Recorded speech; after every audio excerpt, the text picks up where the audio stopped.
Hello guys, मैं सुरेश कुमार आपका स्वागत करता हूं एजुकेशनल स्टडी पॉइंट आई में। तो एजुकेशनल स्टडी पॉइंट में आपका स्वागत है। इससे पहले हम पुनः लेकर आए हैं एनसीईआरटी साइंस। एनसीईआरटी साइंस की श्रृंखला में अध्याय 5 यानी चैप्टर 5 में जीवन की मौलिक इकाई यानी कोशिका का अध्ययन हम कर रहे थे। इससे पहले हमने 2 वीडियो इसके अपलोड कर दिए हैं। आज हम तीसरे पार्ट की ओर चलते हैं कि किस तरह विज्ञान में किसी भी आप कॉम्पिटिटिव एग्जाम में तैयारी कर रहे हैं, टीजीटी, पीआरटी, पीजीटी, उसके लिए बहुत उपयोगी है। और साथ में देखा जाए भी कोई भी कॉम्पिटिटिव एग्जाम यदि आप दे रहे हैं उसमें भी ये प्रश्न बहुत कारगर होंगे। आप फैक्ट टू फैक्ट सारी बातें अच्छी तरीके से समझते चले जाएंगे, आपका कोई भी विज्ञान से प्रश्न गलत नहीं होगा। ये चलते पार्ट 3 की ओर। तो आपने देखा था इससे पहले हमने आपको प्लाज्मा झिल्ली, कोशिका भित्ति, ये कोशिका के बारे में बता दिया था। तो आपने जाना कोशिका भित्ति सेल्यूलोज की बनी होती है जो सिर्फ पादप कोशिका में ही पाई जाती है। ये सारी बातें आप समझ गए थे। इसके अतिरिक्त आपने जाना था कि केवल जीवित कोशिका में ही परासरण द्वारा जल अवशोषण की क्षमता होती, ना कि मृत कोशिका में।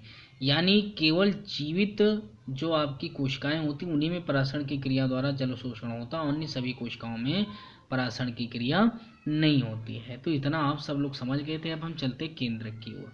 तो आप केंद्रक जान गए, केंद्रक क्या होता है आप केंद्रक जाने। केंद्रक की खोज रॉबर्ट ब्राउन ने की थी, आप जानते होंगे। आपको याद होगा इससे पहले प्याज की झिल्ली में आपने सबसे पहले जो हमने कोशिका का दिखाया था प्रयोग, उसमें आपको बताया था झिल्ली बूंद डालने पर आपको मिलता है क्या, कोशिका की संरचना आपको दिखाई देती है।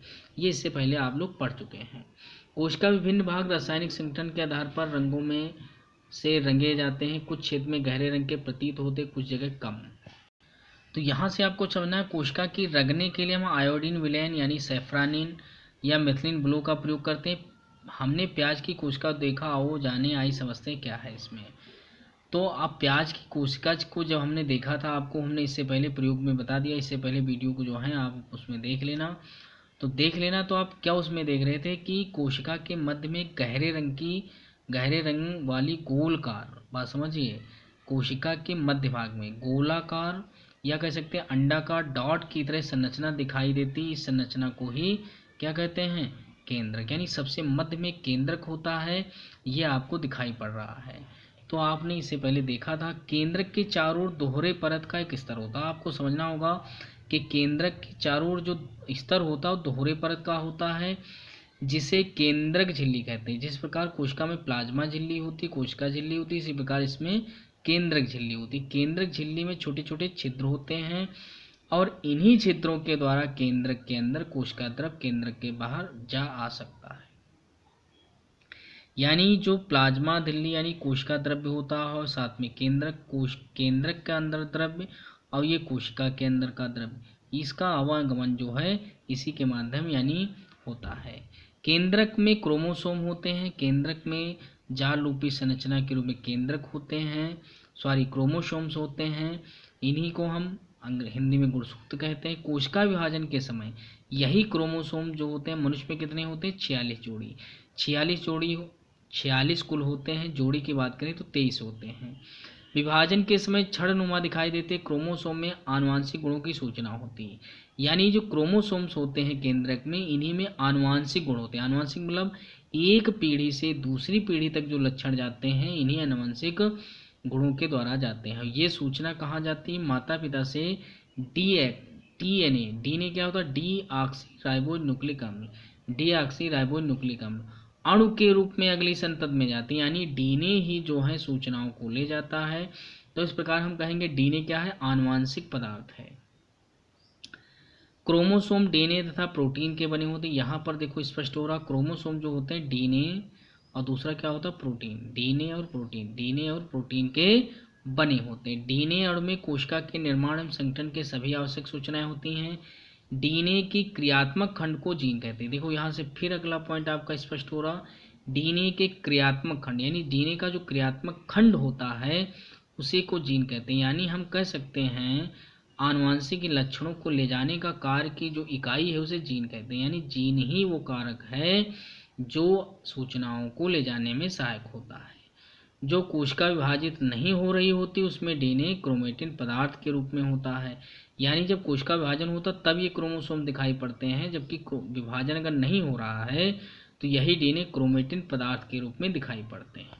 अब ये क्रोमेटिन क्या है, तो क्रोमेटिन पदार्थ जो है धागे रूपी संरचना है, जाल रूपी संरचना है। इसी के द्वारा जब विभाजन होता है यही क्रोमेटिन कण क्रोमोसोम्स का निर्माण करते हैं। देखो लिखा भी है कि कोशिका विभाजन होने वाली होती है तब क्रोमोसोम में गठित हो जाते हैं। तो ये आपने बखूबी समझ लिया कि जो केंद्रक में ही कोशिका क्रोमोसोम्स होते हैं। कोशिकी जनन में केंद्रक महत्वपूर्ण भूमिका निभाता है। इस क्रिया में एक अकेली कोशिका विभाजन होकर दो नई कोशिकाएं बनाती, कोशिका के विकास परिपक्व निर्धारण करता है तथा साथ में सजीव कोशिका की रासायनिक क्रियाओं को भी निर्देशित करता है। आगे चलते हैं तो बैक्टीरिया जैसे कुछ जीवों में कोशिका या केंद्रक बहुत कम स्पष्ट होता है, क्योंकि भैया इनमें केंद्रक झिल्ली नहीं होती, क्योंकि ये प्रोकैरियोटिक कोशिका होती है जिसमें सभी प्रकार के कोशिकांग या केंद्रक अस्पष्ट होते हैं या उपस्थित ही नहीं होते हैं। अतः इनमें केवल क्रोमेटिन पदार्थ ही होता है। ऐसे क्षेत्र को केंद्रकाय कहते हैं, यानी जिनमें केंद्रक झिल्ली या केंद्रक नहीं होता, सीधे क्रोमेटिन कण होते हैं, उसे हम केंद्रकाय कहते हैं। यानी ऐसे जीवों को हम क्या कहते हैं, प्रोकैरियोटिक यानी प्रारंभिक कोशिका वाले जीव कहते हैं। तो आपने समझ गया होंगे कि पहला जो केंद्रक आपका रहा होगा प्रोकैरियोटिक रहा होगा, यानी कोशिका जो रही होगी प्रोकैरियोटिक रही। जिन जीवों में कोशिका में केंद्रक झिल्ली होती है उन्हें यूकैरियोटिक कहते हैं, और जिनमें नहीं होती है उन्हें हम प्रोकैरियोटिक कहते हैं, और जिनमें यू और प्रो दोनों नहीं होते उन्हें हम अकैरियोटिक कहते हैं। तो विषाणु जो होता है अकैरियोटिक में आता है, क्योंकि वो कोशिका ही नहीं होता है विषाणु। तो इस प्रकार आपने जाना प्रोकैरियोटिक कोशिका में क्या होगा, अधिकांश द्रव अंगक, यानी इसमें अंगक कोशिका के अंग नहीं होंगे या अनुपस्थित होंगे, और जिसमें होंगे उसी को हम यूकैरियोटिक कोशिका कहते हैं, यूकैरियोटिक।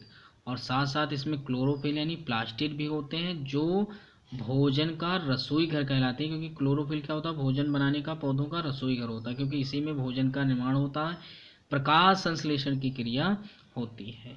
तो आपने जाना, सबसे पहले जाना आपने प्लाज्मा झिल्ली, कोशिका द्रव्य जाना, और इसके अतिरिक्त आप प्लाज्मा झिल्ली, फिर कोशिका भित्त जाना, और फिर केंद्रक के बाद हम चलते कोशिका द्रव्य की ओर चलते हैं। जब हमने प्याज की झिल्ली में मनुष्य के गाल की कोशिकाओं का स्लाइड देखा तब उसमें हमें प्रत्येक कोशिका में एक बड़ा छेद दिखा जिसे कोशिका झिल्ली कहा जाता है। यानी झिल्ली जो होती है, झिल्ली के अंदर एक द्रव भरा रहता है जिसी को हम कोशिका द्रव्य कहते हैं, या प्लाज्मा झिल्ली के अंदर कोशिका द्रव्य एक तरल पदार्थ होता है। तो ध्यान रखना, आपकी कोशिका हो जाती है। देखो जरा आप, ये देखो जैसे आपको कोशिका दिख रही है, अब ये कोशिका देखो बीच में आपको केंद्रक दिख रहा है, बाहर ये क्या है, प्लाज्मा झिल्ली है, और इसमें ये जो द्रव्य आपको दिखाई पड़ रहा है द्रव के समान, इसी को हम कोशिका द्रव्य कहते हैं। देखो लिखा है प्लाज्मा झिल्ली है, और आपका देखा जाए यहाँ पर बीच में केंद्रक है, आपको देखो केंद्रक, ये आपको केंद्रक दिख रहा है, ये केंद्रक है। इस प्रकार ये आपका होती संरचना।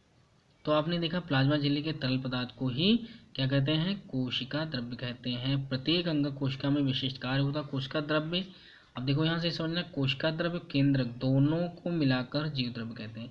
ये बहुत इंपॉर्टेंट पॉइंट, जीव द्रव्य तथा केंद्रक दोनों को मिलाकर क्या कहते हैं, जीव द्रव्य। और जीव द्रव्य कहते हैं, जीव द्रव्य के बारे में आप जानते होंगे, मिस्टर हक्सले ने क्या कहा, जीव द्रव्य ही जीवन का भौतिक आधार है। यानी जीव द्रव्य ही जो आपके जीवन का भौतिक आधार है। कोशिका अंगक झिल्ली युक्त होती, प्रोकैरियोटिक कोशिकाओं में वास्तविक केंद्रक होता है, और इसके अतिरिक्त झिल्ली युक्त अंगक भी नहीं होते। जबकि यूकैरियोटिक जो कोशिका, यू का मतलब होता पूर्ण विकसित, और प्रो का मतलब क्या होता, प्रारंभिक कोशिका। यानी प्रो का मतलब प्रारंभिक हो जाएगा, आद्य हो जाएगा, जबकि यू का मतलब होगा पूर्ण विकसित।